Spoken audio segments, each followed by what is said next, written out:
Recently, X, formerly known as Twitter, announced that it will be enabling voice and video calls for its platform. Stick around and I'll explain why this feature was added, who can access it, and how that can be done. First, let's answer the why.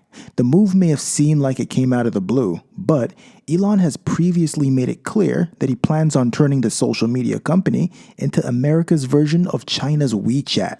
My idea would be like, how about if we just copy WeChat? Hey. Copy them. Buys Twitter, copies WeChat. Yeah, pretty much. WeChat is China's everything app. Users can post social media updates, manage mobile payments, send and receive text messages, and of course, handle voice and video calls. So this is just another feature addition that Elon has to check off his list before X reaches full parity with WeChat. So now that the feature is available, who can use it? Well, to make voice and video calls, you have to be an iOS user and have the $8 a month Twitter Premium subscription. Now, let's answer the question of how to make a phone call.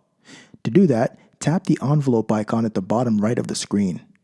Locate the person you want to call and open up a conversation with them. Then, tap on the phone call icon and choose between audio and video call.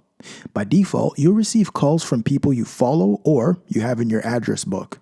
But you can modify that setting or disable calls altogether by going into settings inside your DM. Is this a feature that you think you'll be making use of? Comment below. Let me know what you think.